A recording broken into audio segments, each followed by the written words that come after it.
Hello and welcome. My name is Heather Froome and I oversee the Research and Education Training Department at Equature.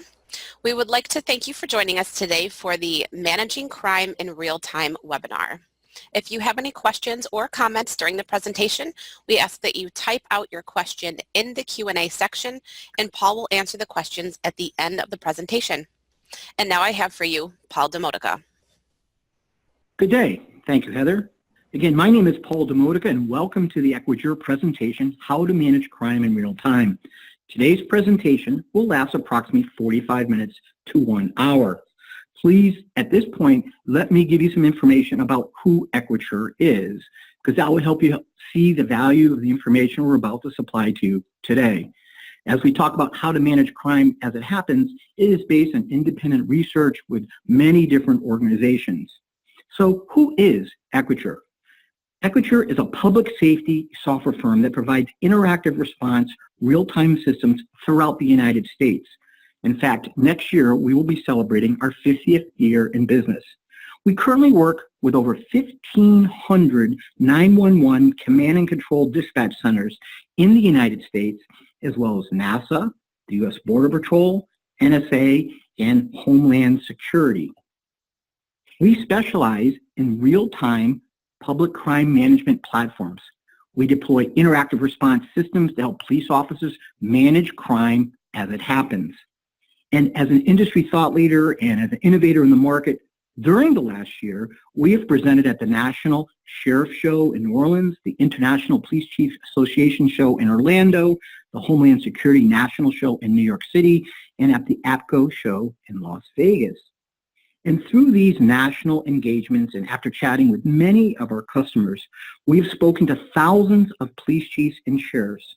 And our conversations have seen a change, a seismic change in the way police and first responders are looking at real-time data and live streaming video to help them manage crime as it happens. Today, managing crime requires both local, state, and federal public safety officers to have the superpowers of an action hero like Robert Downey Jr. in the Iron Man movies. It also requires sort of the PR communication skills of a seasoned politician. And often it demands that first responders use like James Bond technology to help them battle the evil forces that lurk around every domestic call, every active shooter situation, every terrorist activity, or even after a traffic stop. All of this must happen while police and federal departments maintain very tight budgets, instantaneous 911 response times, and even citizen satisfaction. So how is all of this done? When real-time crime tools are used, it helps law enforcement leadership increase their situational awareness of what is happening as it happens, and then helps them make more tactical decisions faster. It also can reduce their operational budgets because they're supplanting labor costs with technology. Managing crime as it happens provides a sort of a collaborative and interactive environment for first responders to work with multiple public safety counterparts to help them resolve issues before they spiral out of control. When you use real-time crime management tools, fire, EMTs, and local, regional, and national police officers can all work together simultaneously. And we know in the first responder marketplace, seconds save lives. When the acceptance of all 50 states of FirstNet became a national communication platform, we now know that there's a standard pathway, a communication bridge that will allow the bidirectional interaction of first responders. But the problem is, FirstNet's not here yet. It's still in a national development direction. But crime is still here. Crime has not gone away. And crime is real time. When you use interactive policing tools and they're deployed appropriately, it'll allow you to help yourself and other associated first responders manage the actions that are happening as they happen. It will help you increase officer safety and citizen satisfaction at the same time. When using interactive policing, you make sure that no first responder is ever alone because there are additional tools made available to them from many different directions. And that is what we're going to talk about today. We're talking about interactive policing, using real-time information to help first responders adjust their action steps to increase citizen and officer safety as events unfold. This is a key in the management of crime today. Today's crime is mobile. Today's crime is multi-jurisdictional. Today's crime is instantaneous. Criminals know no location boundaries. Criminals don't worry about geography or department agency lines.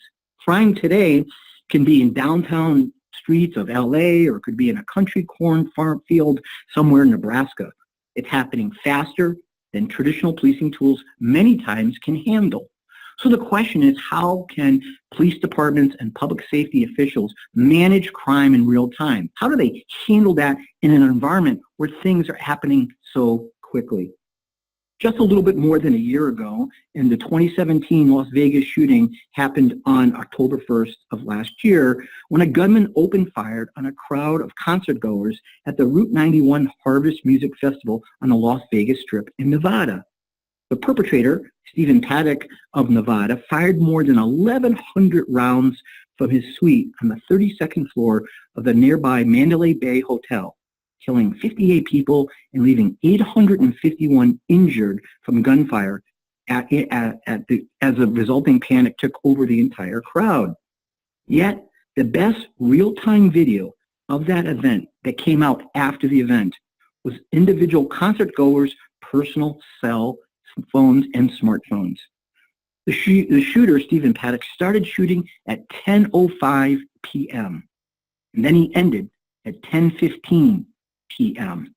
A total of 10 minutes of constant shooting. In all these cases, the crime was mobile and over quickly. It was over in 10 minutes.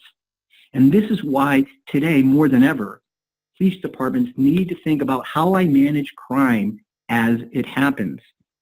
The school Florida massacre that happened at Stoneham Douglas High School on February 5th of 2017 was over in 7 minutes. The suspect, Nicholas Cruz, opened fire inside the Florida school on Valentine's Day, killing 14 students and 3 teachers. According to CNN's step-by-step analysis of the crime scene, Cruz entered the school at 2:21 p.m. and exited the building at 2:28 p.m., just 7 minutes later. He then became mobile and went to the local McDonald's, and then he went to Walmart. At 6:30 of the same day, Cruz walked into the local police department and says to the government that he is the person who was the shooter and he had discarded his weapons. The entire crime scene lasted and only took 7 minutes. So you must think about how, as a law enforcement executive leader in charge of managing the safety of your jurisdictions, how do I manage this event? How do I manage crime as it's mobile? How do I collaboratively work with other departments simultaneously? So crime today must be managed as it happens. So from our experience in working with multiple police departments, working with large federal government agencies, and based on our research and interactions with many police departments who are thinking about using real-time crime management tools or are currently using them, we've identified 4 specific variables that need to be controlled by police leadership teams if they want to implement a real-time crime management program in their organization. These 4, when used together collaboratively as a system, will help you build out a philosophy, a policy, a model that will help you go to the next level and increase your success in managing crime as it happens. The first, since most crime data is post-mortem analysis of a particular event and assesses in a rear-view mirror model the actions or crime scene environment or suspects and even witnesses of what has happened, the first critical variable a department needs to do is to create a written operational policy of how your real-time crime management data will be used. How is it to be viewed? Who is going to view the information? Even how is it going to be stored? To make decisions both for the on-site officer and how are you going to make decisions for management or leadership at some time when they're watching the actual crime as it happens. This a process of setting up an operational policy developed from the get-go will help you manage real-time information as events occur. Without policy in place, real-time crime management data just becomes wasted knowledge that can become a political football. It can have legal liability and even dangerous for an officer on scene trying to use the information to bring a conclusion to a potentially dangerous situation. So it's very important to build an operational policy before you implement an actual real-time management model. Number two, in the guidelines that we researched and we discovered, is that you need to address what type of real-time observational methods are you going to use in your real-time management model. Through our research, we have found multiple technology tools that are used in real-time crime management. Each tool has its own experiential sensory capabilities. Some are audio, or some are video. Some are stationary in nature and permanently affixed. Others are mobile and move with the crime. Each one of the technology tools that are out there today present different tactics and strategies and even operational policy requirements to make them effective and make sure that they work within the framework of the crime management toolbox that you're building. Understanding how that technology can be used during a real-time event is crucial to maximizing, one, the return on investment financially, but also understanding how can my team use this as an event occurs. Both options of looking at things from a different point of view will give you multiple capabilities to manage things as they happen. The way you manage your data input from a stationary pole police video camera positioned permanently on a major city street is diametrically different than any way you would handle a shoulder-launched drone that flies into a suburban neighborhood. Both give different visibility options, and both create different public transparency issues on both sides of the crime. So knowing how to use this technology and how it's going to be used from an observational point of view will help you maximize its effectiveness. Both of these examples I just gave you also give you greater or reduced real-time input when trying to make tactical decisions on what actions to take, requiring law enforcement leadership to selectively decide how to handle each observation method that they're using for real-time management of an active crime scene. Again, the policies and the observational methods will help you build a successful platform.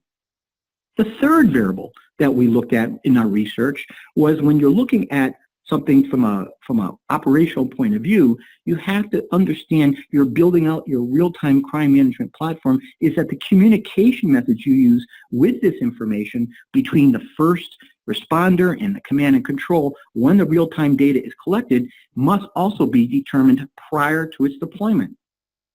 Will it be audio, text, or specific police codes that you'll use to direct the on-site police officers or the aligned partners on what activities you want them to use during the crime scene? Or what actions do you want them to take based on the real-time data that you're collecting as things happen? So you must predetermine how you're going to communicate with other participants in this real data collection environment and how you need them to respond so it's clear, succinct, and usable for them from an action step point of view to help use this real-time data management model effectively. Your interactive communications during an active crime scene must be real-time as well for it to work. So again, as a policy, you must also understand how to use this information and how is it going to be communicated interactively between a local officer, maybe a state officer, even a federal officer, all at the same time. The fourth guideline, when we did our research and in discussions with multiple organizations, we've heard from our research with law enforcement, when developing the real-time crime management program, is the need to decide what action steps will be taken based on the information that is collected in real time. As in step 3, once we understand how we communicate, we need to also know the range of options that we can create based on this data. Will you send a backup officer? Will you launch a SWAT team? How will you interactively communicate with the officer on the street with the real-time crime data you are collecting during an active crime scene? What happens if they're running down the street? Will you send an ambulance?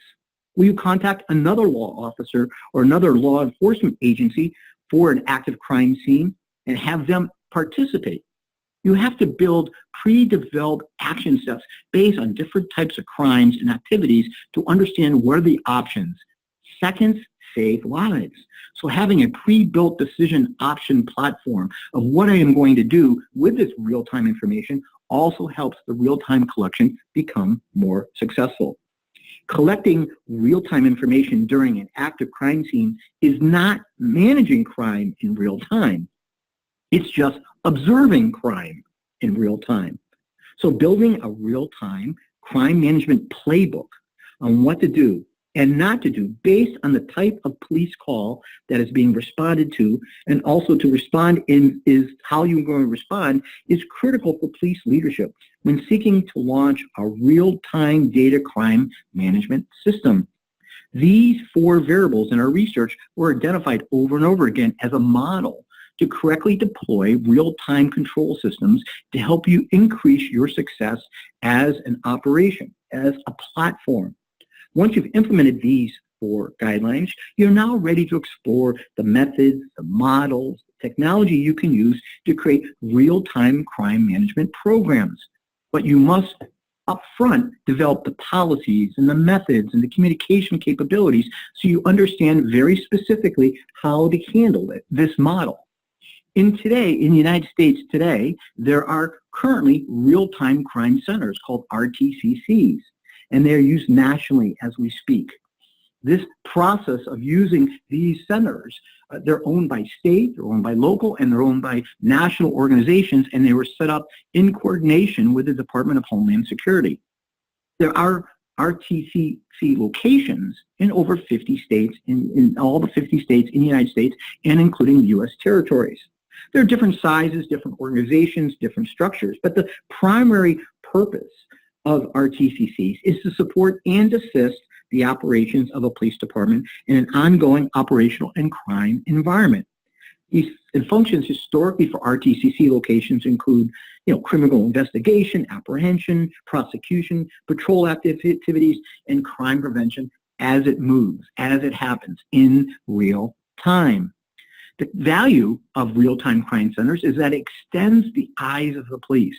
It gives them tactical response capabilities that are normally designed on a reactive model and a much more proactive approach.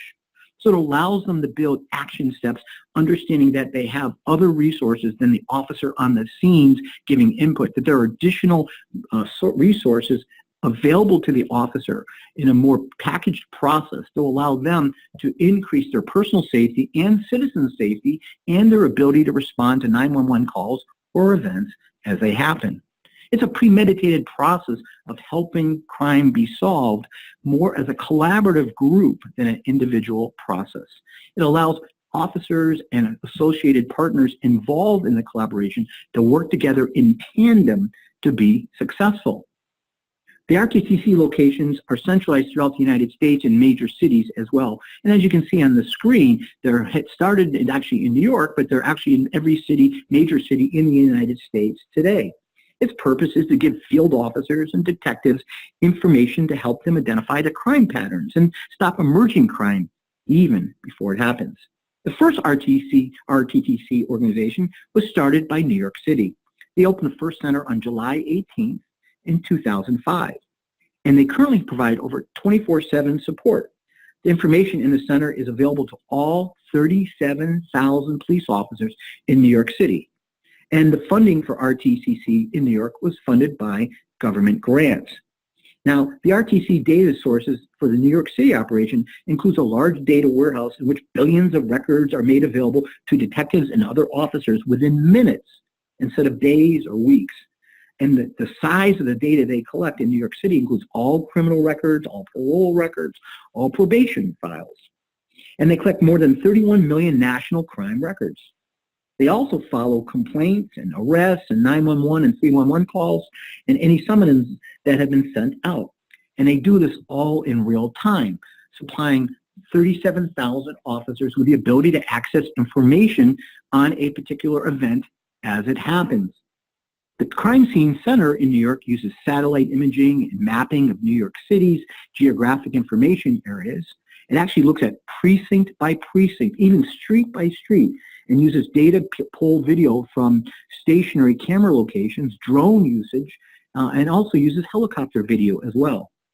The real-time management platforms like this allows us to track suspects to known addresses and even points detectives and street officers to the locations where they might most likely go if they're in the pursuit model.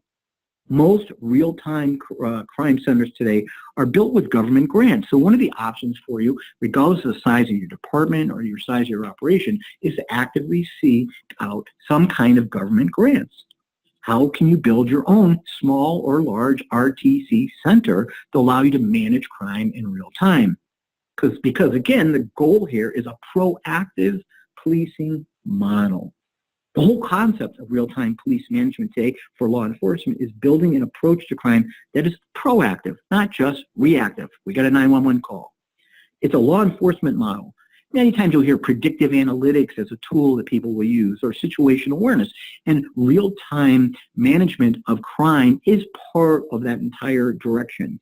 It is designed to increase officer safety and citizen satisfaction, and at the same time, giving information that can be used as a strategic tool to gain the upper hand on crime, again, as it happens, to manage and subvert danger before it gets out of control. So when you look at this kind of model, there are some basic technologies that are out there today most police departments are aware of. Most departments are aware of APRs, or automatic flight readers, that are very common in both highway and even off-highway roads and in many cities. Facial recognition, which has been in the news recently because many people are concerned about the transparency of facial recognition.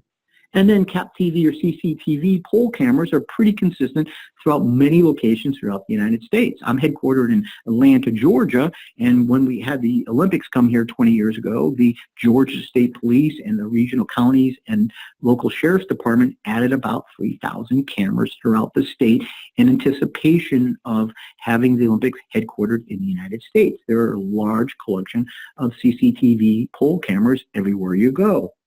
But beyond these types of technologies, there are even more technology options out there today that you may not be aware of.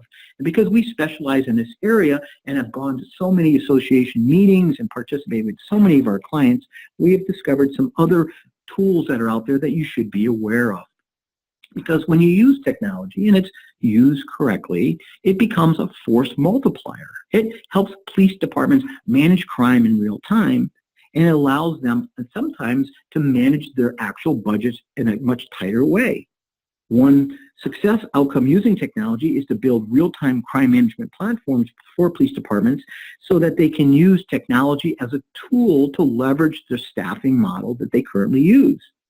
Using technology ad hocly, police departments on the street can help them and their department increase their situational awareness and their ability to predict staffing needs and manage crime suspect needs based on issues that are happening and the activities in real time.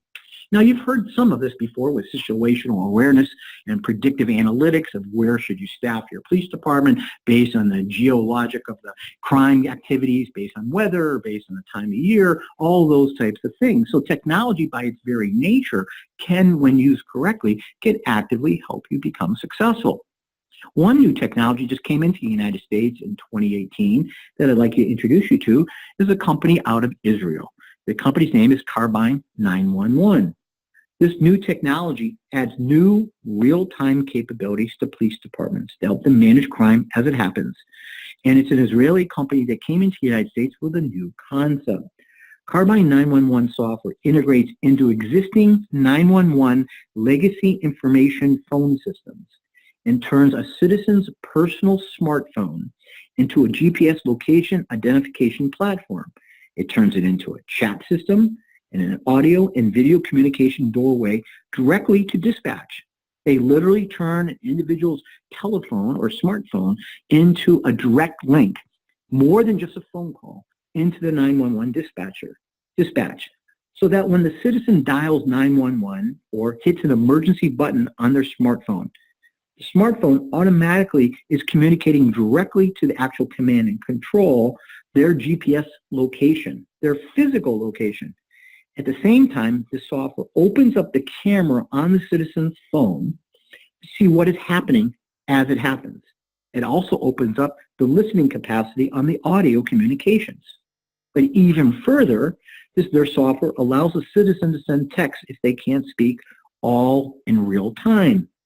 So what ends up happening is if there is a 911 call, as the 911 call is being responded to, the citizen has opened up sort of a 360-degree assessment of where they are audibly, visibly, as well as from a GPS tracking point of view to the responding officers in dispatch and control. And Carbine's 911 software is unique in that it sits on top of existing telephone switches. So it builds basically a two-way conversation in real time and integration between citizens and the police who are responding, as well as dispatch control as crime happens. It's a great tool to help manage crime in real time. And it's an unusual application because it also has the capacity from a GPS point of view to do vertical mapping of a person inside a building. So if you're on the third floor or fourth floor of a fifth floor of a high-rise building, the system has the ability to vertically analyze where that person is. So because it's more than just opening up the 911 phone call, but also opening up the video camera and the chat capacity and the GPS mapping, if I was a person who was involved in a crime scene and I'm trying to be quiet, or I'm in the trunk of a car, or I'm hiding in the building somewhere, the system is opened up and then communicates in real time back to dispatch command and control actively where this person is. And also allows them to interactively communicate silently by text to the police department at the same time. Take a look. It's called Carbine 911. They're out of Israel. It's a technology that's new in the United States, but it seems to be something that is going to add real-time capacity in the marketplace today. Why? Because more than ever, we want to help those individuals from a 911 point of view respond from capabilities that are needed in the marketplace. Another technology tool that is critical for real-time crime management, depending on your geography and your topology of your police department location, is the use of drones. As you can see on this 2017 police drone usage chart, drone usage by police departments has grown over 500% in just the last 24 months. Drones offer real-time capabilities to police, and there are many versions of drones that can be stored in a car trunk and can be shoulder launched within 5 minutes of any crime scene activity when needed.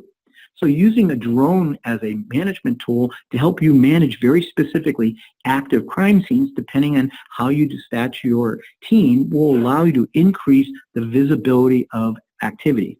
Now, when you look at drones certainly have limitations based on power lines and building heights and trees, but they add another tool in the arsenal of police departments to manage real-time crime as it happens, to manage activity that is mobile, to help manage multiple crime suspects at the same time who may be spreading out over a geography. Now, there was a study done about drones and their use, and there was really 6 major uses by police departments for drones, according to the drive.com research. And the top use for drones today, in the last 24 months, has been they've used drones for search and rescue.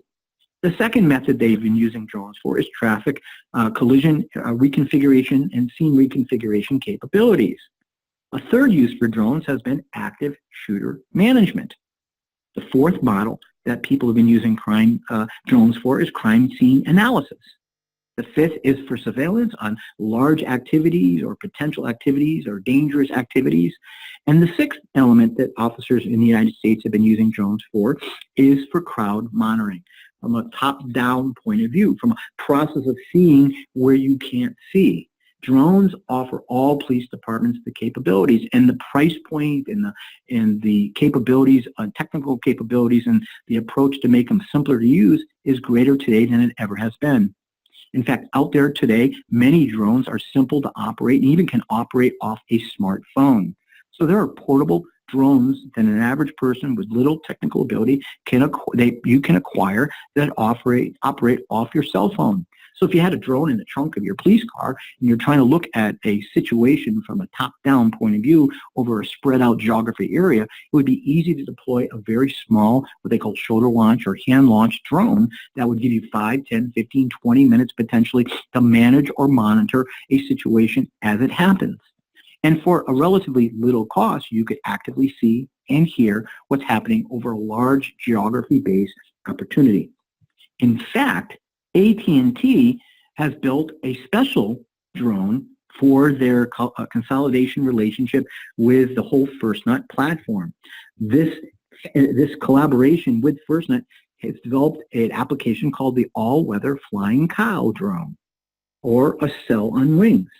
It's designed specifically to be available to police departments and first responders to help them manage real-time data and help them make better decisions as part of the FirstNet initiative. And as indicated before, yes, FirstNet is not deployed on a national basis. It's been accepted by the governors. It is a federal direction, but as you speak with anybody today, all the requirements actively are still in play, and the ability to use Band 14 and its ultimate communication capabilities are not there today. But yes, police departments can use real-time technology today as they anticipate Band 14 and FirstNet to be deployed. An example, again, is the AT&T All-Weather Flying Cow cell on wheels that will help you manage activities from a true point of opportunity. Another application that's out there right now that we have researched and discovered is a company called Mutual Link.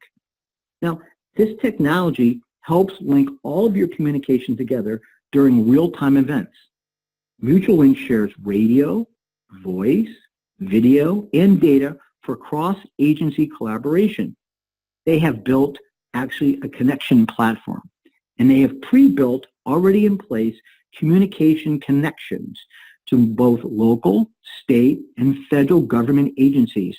And they use a quick box, drop-down box on their PC to show you which agency you want to connect to. So if you have some real-time event happening at any given time, you can quickly go to your dispatch server or your activities that you have at your command and control, pick the actual agency that you want to share the collection of your real-time data with, and automatically send it to them. They have pre-built relationships with FEMA, with DHS, with CBP, with TSA, with FBI, with ATF, and all the state and regional organizations. So at any given time, even as a small department or agency, you have the ability to send information out quickly based on the inbound information you're getting in real time. And you can send this information, be it video or audio or text, to any and all multiple federal government, state, and local agencies. And by having a pre-built attachment opportunity built into this application, it makes it simple, makes it easy, and it makes it fast. And the Mutual Link organization has been in business over 20 years, and they are focused on really creating an ecosystem of communications to allow multiple departments of all sizes talk and interact with other agencies right now, even before FirstNet is available. And in fact, they're a partner of FirstNet as well. So as FirstNet standards come across the board and up and running, they will, based on my conversations with them, they've indicated that they will be linking into that as well. But their current platform, because of the drop-down, pick the agency you want to talk to or send information to, model allows any agency, small, medium, or large, to actively be able to see, hear, and pass on communication to other government agencies. It also is bidirectional. So if you want other government agencies to quickly send you information based on accessibility, based on authority to do it, you can send and or receive the appropriate information to other government agencies. What Mutual Link did is they built this platform because they know, again, like most organizations, that collaboration is the future of the police department. It's the model from a real-time point of view of how you interact with other departments. And again, this is available to multiple companies.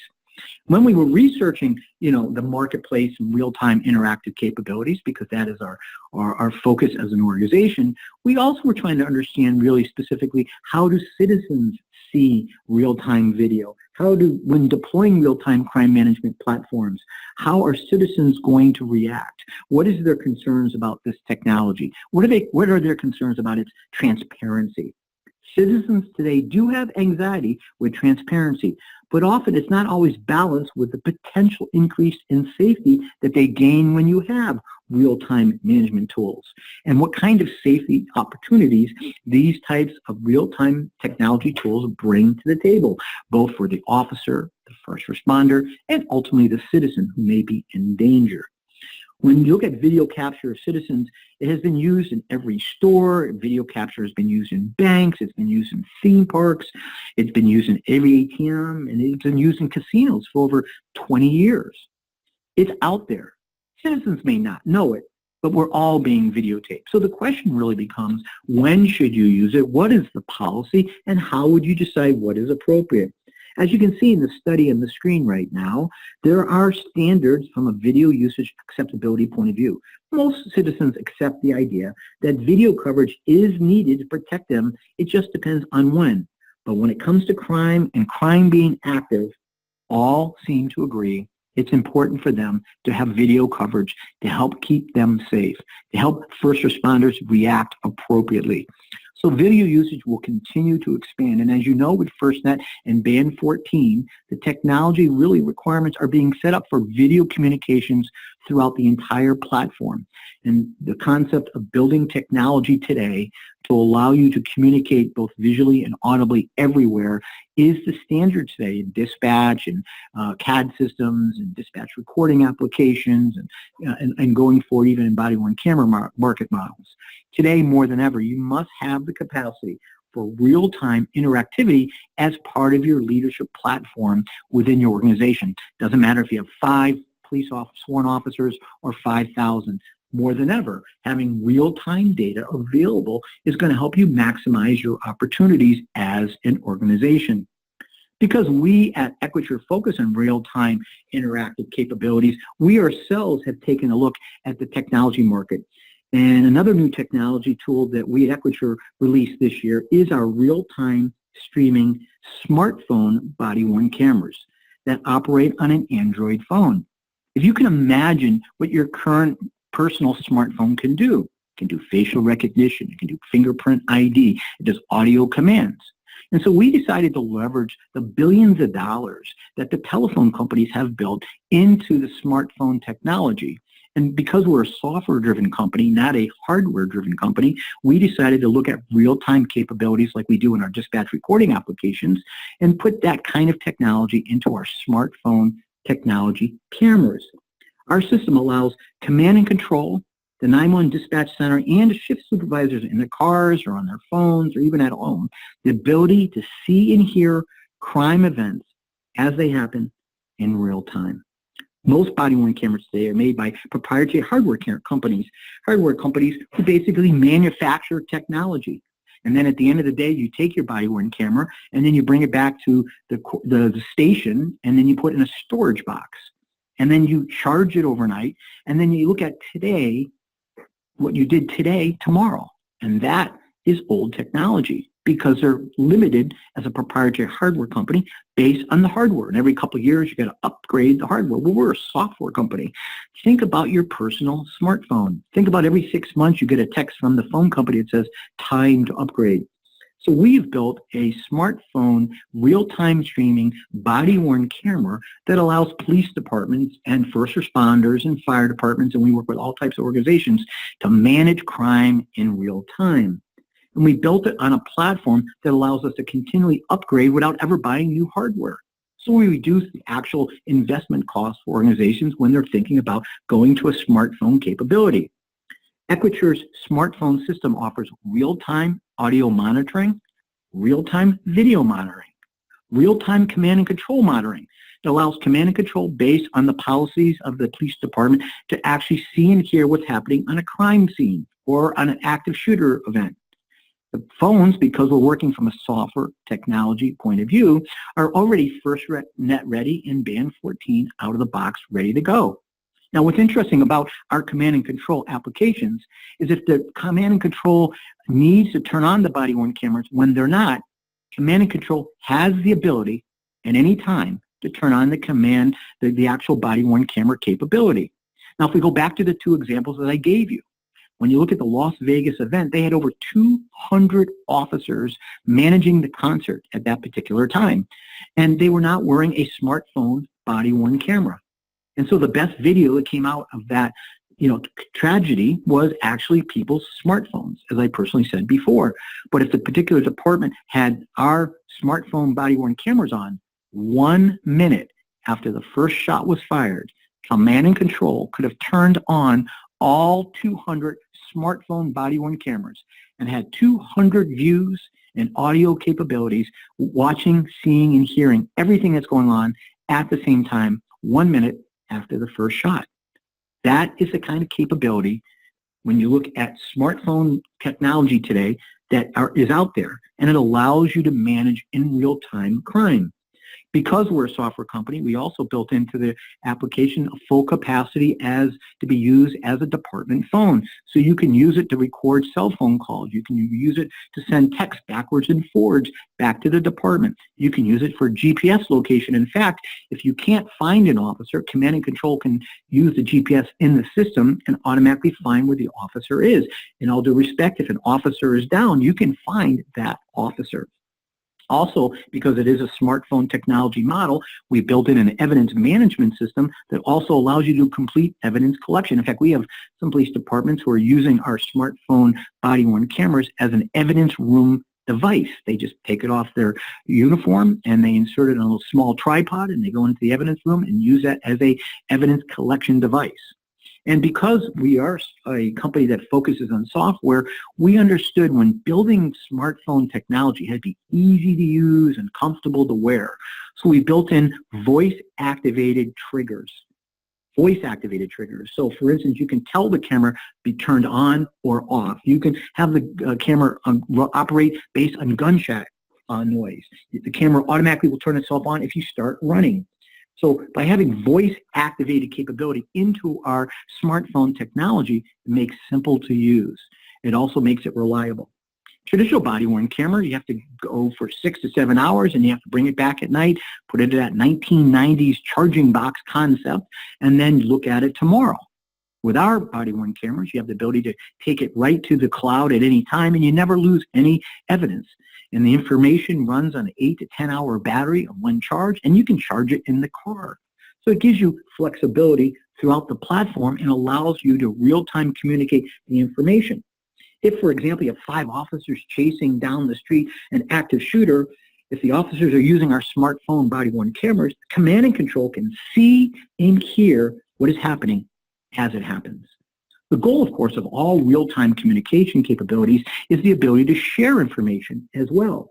So our application allows you to share the information with the in-car computer, to the supervisor's car, send it to other government agencies, allows you based on certainly control and security and open accessibility requirements based on who's allowed and who's not allowed to share the appropriate information in every time. In fact, an officer can view any video. So when they're writing their reports, they're able to look at the video to reconstruct the actual occurrences. Now, they can't touch the video. They can't edit the video because it does go into a CJIS certified environment. But again, when you talk about real-time capabilities in the marketplace today, the goal, of course, is to have technologies that are portable, that are mobile, that allow collective capability. And in the Equature smartphone body-worn camera example, to be quite honest, it's band 14 ready to go right out of the box. So it's built to have collaborative capabilities in the system. As you can see by the new technologies that we've talked about today and the models of how you prep and build out a strategic platform for having a real-time crime center, it's important that you actively understand that real-time crime management is actually now. It's up to you managing crime as it happens. And the police model today says that we need to take a look at this because using technology is a force multiplier. In many ways, no officer is ever alone. You could be at the outer jurisdiction limits of your capabilities of your drive, and you could jump out of your car and be jumping over a fence and running down the street at an active shooter or a suspect in some crime. And in fact, based on the policies and how you use smartphone body-worn cameras as an example, you could make sure that command and control is already adding backup for you without you even asking. The goal, of course, is to help you manage crime as it happens, to understand today what's happening, and instead of being in a reactive mode, collaborate with other organizations, collaborate with command and control, collaborate with other officers so that you can surround the crime scene and manage it in real time as it happens.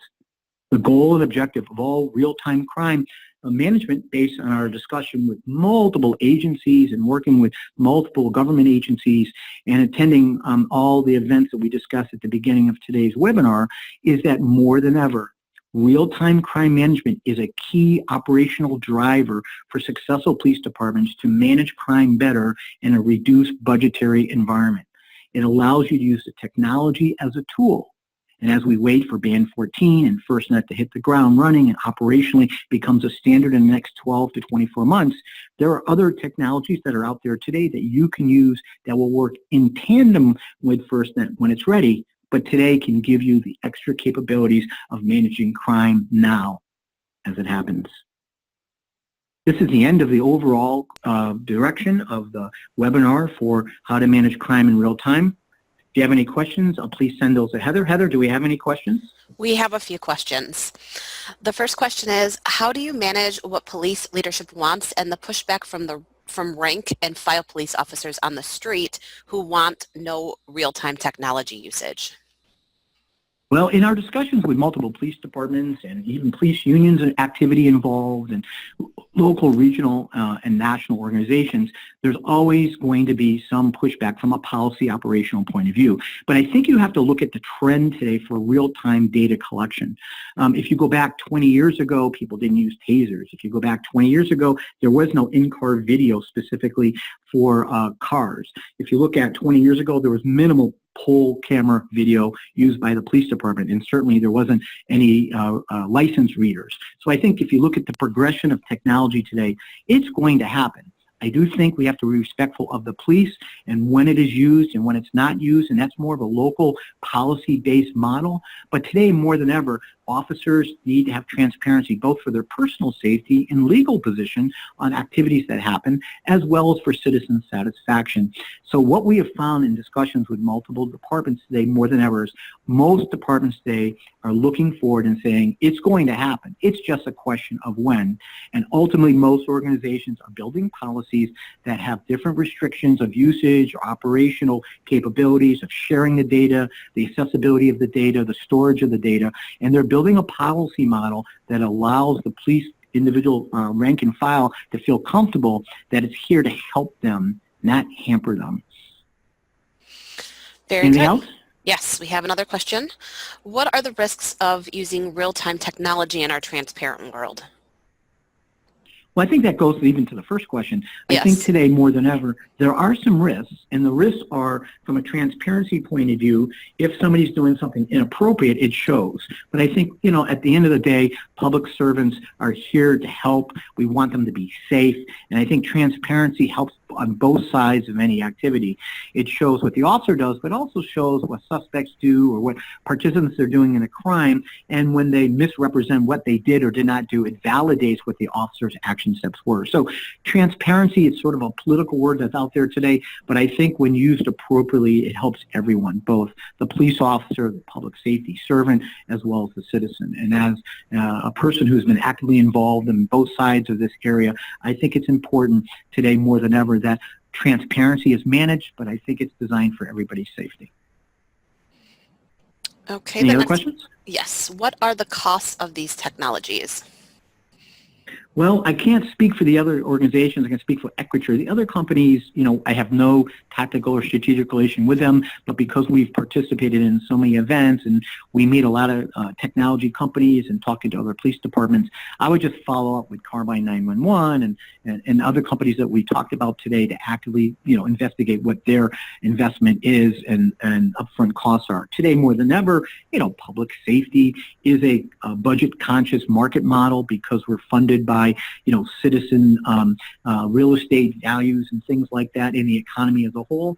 But most technology companies and public safety understand that funding is always going to be an issue. So I'd certainly follow up with those appropriate organizations to find out what their investment costs are. My assumption would be they could show you some validity of value, based on your operational needs, or else they wouldn't be in public safety. At the Equature side, our investment for our smartphones is pretty unusual in the sense that we run about 20 to 25% less in cost than a proprietary hardware company. And the reason for that is hard. If you go back and you look at the market model today for proprietary cameras, it's really version 1 or generation 1 that's out there today. If you go back about 10 years ago, there actually was a company called TomTom, and TomTom was a company that was $1 billion in revenue that was doing GPS directions in your car. But today, where's TomTom? They're hard to find because today everybody uses their cell phone. What happened with Kodak camera? 30 years ago, they owned the camera marketplace. Today, because they were first generation technology, everybody uses their cell phone. So I think what you're going to find is the proprietary hardware companies have to continually change their hardware every couple of years. And because we're a software-driven organization, using the framework that we have with the telephone companies making the investment in the hardware for the actual smartphone, we leverage that cost, which continually drop, and use the software capabilities with our application. So we find when somebody looks at our investment with us versus buying a proprietary technology that's actually old before you buy it, that we're running somewhere between 20 and 25% less in cost than a particular hardware manufacturer for body-worn cameras. Also, by the way, a traditional body-worn camera, when you want to change anything, you have to physically bring it into the department. Other than having to charge it, also having to upgrade the technology, you have to physically touch it. Because we're a software company, we work with thousands of police departments and with our other applications in the first responder marketplace, we have developed a master panel where we can manage any software feature by a checklist box. And so you can change 5 sworn officers or 5,000 sworn officers features and functions with a push of one button, all at the same time without ever touching the actual application. So again, from an operational cost point of view, when people at least look at us, they find 20 to 25% less in cost. Are there any other questions? Yes. How do we set up a real-time data center? Well, I think you have to look at budgets. The concern most organizations have is look at set up the budget based on your acceptance that this is the future of policing today. Depending on the city size that you have, you may be able to get some grant money as an operational capabilities. And there are different types of technologies. Organizations we talk to have not set up a large fusion center or a large capabilities for a large data center for real-time management have started on small acquisitions and investments, moving from a traditional reactive police model of 911 dispatch call going out and then the officer on site, making a judgment call in every action step. They start deploying smartphones or drones or some other technology out there as one of the original tools, and then they build up their platform to the next level. What we recommend is actively, look into the marketplace for real-time technology models and decide, in a sense, do you believe that this is the future? And then take a step-ladder approach, walking up to that model of what's the best way to maximize your investment. There's a lot of information out there from a partnership point of view, specifically with the federal government and grants. And as indicated before, even though FirstNet's even up and running today on an active placement point of view, there are technology companies out there like some of the ones I mentioned today that you can make investments with and actively help you build a real-time response center on a smaller budget and then build into the next level generation that you may think is appropriate as your organization deems required. So it really just depends on taking a step-by-step process. Anything else, Heather? Those are all the questions we have. Can you switch the slide so your contact information is on the screen, please? Yep, I can do that. So if you have any additional questions, you can see my name here, my telephone number. If you have any questions about what you heard today or any of the information, as indicated before, we specialize in this marketplace. We've been doing real-time interactive capabilities in the dispatch recording side for many years, and then in the launch of our smartphone this year. And so we looked at the market and said, it is changing very fast. In fact, you should be aware that part of the new technology is called GPU, which is a technology capability built into dispatch and built into smartphones. Hopefully, if you have a smartphone capability direction, if you're looking at that, that allows you to have a full flex capability of handling video and text and multiple communication pathways. And so we looked at this marketplace over the last year, and as indicated at the beginning of this webinar today, we see a lot of direction by national, regional, and local organizations to embrace the philosophy. If you have any questions, again, my name is Paul Demotica. My telephone number is on the screen. My email is on the screen. Please follow up and ask any information I can help you with. I'd be glad to give you information. I appreciate you coming, and thank you for attending Equature's presentation, How to Manage Crime in Real Time. My name is Paul Demotica. Thank you for coming, and have a great, safe day. This is the end of the webinar.